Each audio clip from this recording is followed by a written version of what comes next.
لا على الإطلاق. يعني أنا كنت متفائل جدا بحراك اليوم. مظاهرة اليوم مع أن كثيرون تخوفوا منها وتصوروا أنها قد تسفر عن حالة مشابهة لما حدث للمجلس الانتقالي من تدمير ومحاصرة لرئيسه، كان البعض يتخوف من المشاركة لهذا السبب.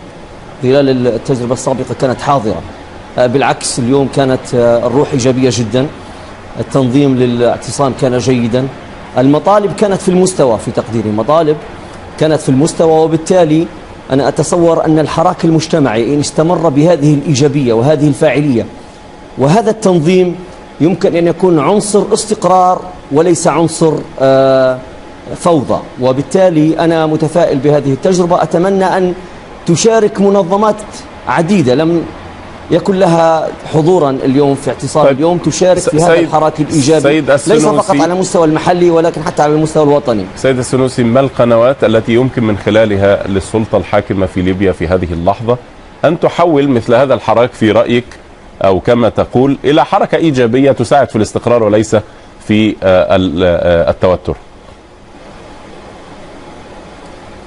تحاول الحكومة الانتقالية، المجلس الانتقالي، أن يمد جسور تواصل بعد تجارب فرقة وهو كانت بارزة خلال الأشهر الماضية، لكن ما زالت محاولات التواصل دون المستوى المطلوب.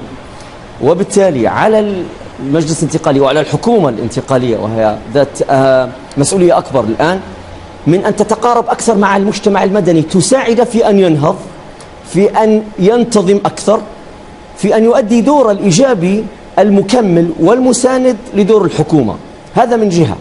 المسؤولية الأخرى على المجتمع نفسه، على المجتمع المدني الذي الآن تتحرك فيه ما يزيد عن 1000 منظمة، قوى سياسية، أحزاب بالعشرات، نشيطون بالآلاف، لكنهم فشلوا حتى الآن في وضع صيغة تجمعهم جميعا بحيث يكون مطلبهم واحد وصوتهم واحد وأدائهم واحد. ما تصفه أنت بحراك إيجابي للمجتمع في بنغازي يمكن أن يصفه آخرون بأنه خلاف حول الشخص الذي سيرأس المجلس المحلي وليس خلافا مجتمعيا أو حراكا مجتمعيا.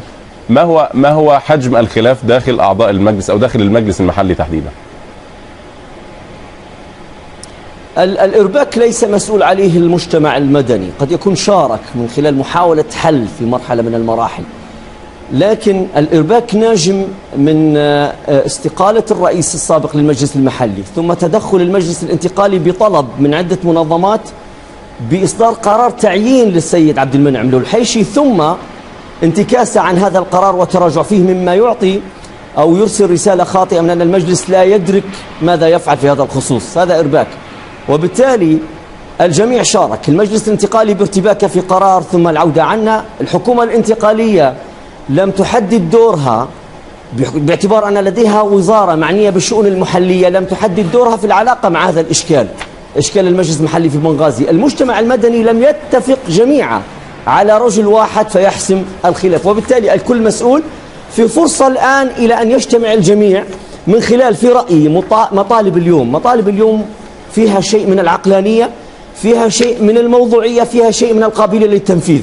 مطالب اليوم التي حددت بأنه يمكن تغيير المجلس الانتقالي، وبالمناسبة المجلس المحلي، وبالمناسبة المجلس المحلي به ضعف في الأداء، به إشكالية انسحاب بعض أعضاء، طالب اعتصام اليوم إسقاط هذا المجلس، طالب تدخل الحكومة بتعيين وكلاء، مطلب لا بأس به، طالب بالإعداد لانتخابات خلال 2-3 أشهر للمجلس المحلي. في تقديري مطالب مقبولة موضوعية، على الجميع أن يتفاعل معها بما في ذلك المجلس المحلي. شكرا جزيلا للكاتب والمحلل السياسي السنوسي بسكري، كان معنا من بنغازي ليبيا. شكرا.